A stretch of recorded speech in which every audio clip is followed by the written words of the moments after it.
It's time to talk about the 1999 Oscars. These are movies from 1998 eligible in that year. I use the site atogt.com to tell me what was eligible to Oscar voters that year, and then I simulate their voting. I pick 5 nominees and then the best picture out of that list. And definitely for this year, we're going to have to redo it. A colleague of mine, just even a few weeks ago out of the blue, said, I knew the Oscars stunk when Saving Private Ryan got beat out by Shakespeare in Love. Well, that happened to be this year. Now, some of you may agree with that, but I don't totally agree with that one. So we're going to repick Best Picture from the 1999 Oscars, which is obviously 1998, as I said. Now, a couple things going on. First of all, this is a fantastic year in movies. Second of all, I might be completely biased because I was 18 to 19 years old during this year. So formative kind of year for me. And so maybe this is the air I was breathing at the time and was just in love with this. Nevertheless, there's no doubt. I think anybody would probably say this. The late 90s were a bloomingly awesome period for movies. There's a variety of movies, so many great movies at this point in time. Not just this year, but the next year and the several years prior to this. Look for my other Oscar videos to show this off. But I really particularly love this year and a lot of the movies this year. For the Best Picture category, no, I don't love Shakespeare in Love. That's what won. The other nominees were Elizabeth, Life is Beautiful, Roberto Benigni, which was a beloved movie about a guy kind of laughing through the Holocaust, a little bit controversial there. And then the 2 World War II movies, Saving Private Ryan by Steven Spielberg and The Thin Red Line by Terrence Malick. Boy, this year has a lot of synchronicity, a lot of movies that are about similar subjects, and just total weird coincidences, frankly, in a lot of these movies and how they overlap, use the same actors, the same material. And I think some of the zeitgeist at this time was to do certain kinds of movies, especially the paranoid thriller. There are so many of these this year, including movies I love. Just to speak of that already, I mean, you got, in a way, The Big Lebowski, but Dark City, Pi, Ronin maybe, Enemy of the State, The Truman Show, and Blade. The list goes on about secret societies, secret underground things, paranoid things, conspiracies in society, all that. Though that's not it. There are many others, and so here you go with that thing. But then Elizabeth and Shakespeare in Love have a giant overlap in terms of some of the subject matters going on there. By the way, Best Director, same as always. 4 out of the 5 are the same as Best Picture. Only one is different. Peter Weir, nominated for The Truman Show over, let's say, Elizabeth. The director for Elizabeth was not nominated, but, this is very typical. It's been true for the last 18 years I've surveyed in the series since 1980. They do this every single time. Now, here's where you get recommendations. I love this list of nominees, or my draft of nominees. I think this is super potent, especially the top half of the list.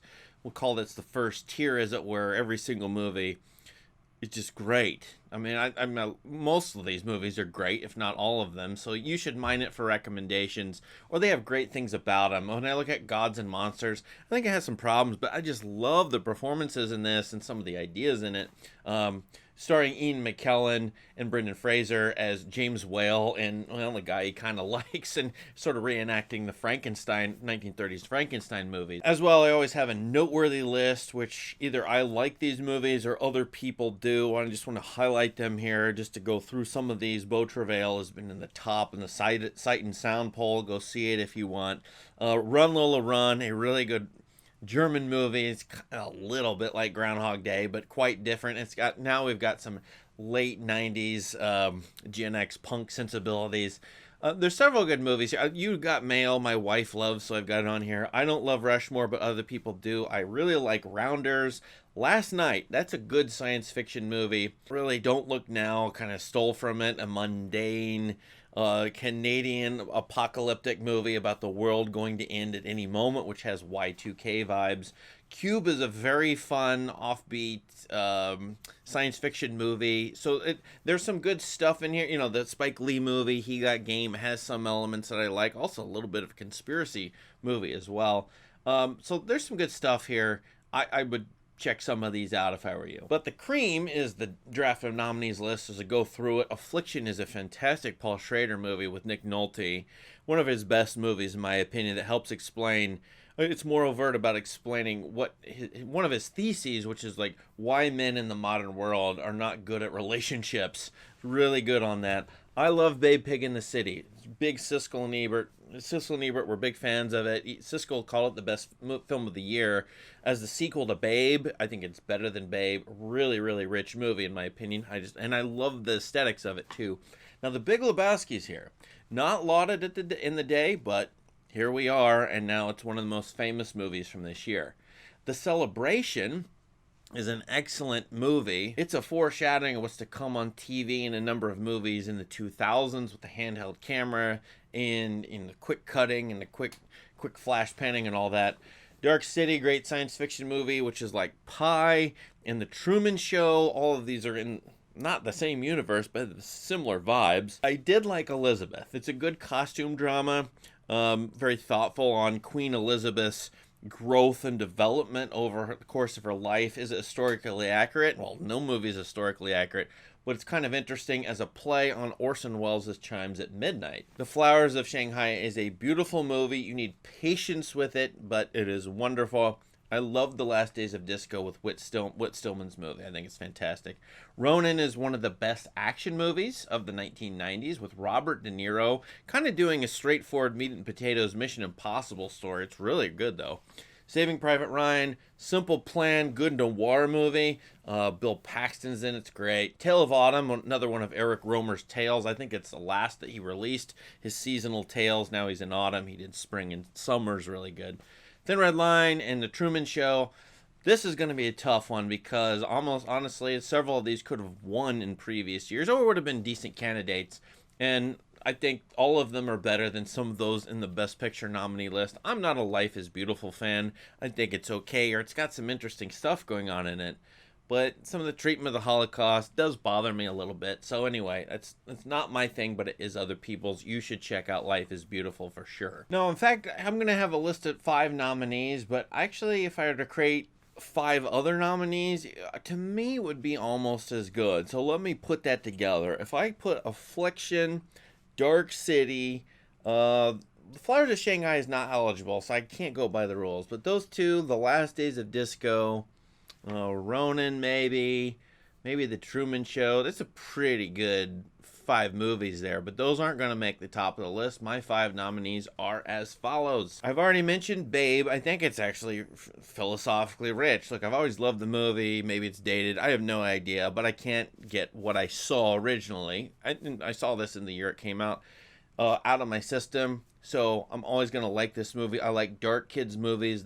This is definitely one of those, if not a thinking adults movie. There's a reason why Gene Siskel picked this as number 1 of the year. The Big Lebowski, I'm probably not its biggest fan, but I respect the heck out of everyone else who thinks this movie is awesome, and I've grown to actually really, really, really appreciate it and really like it.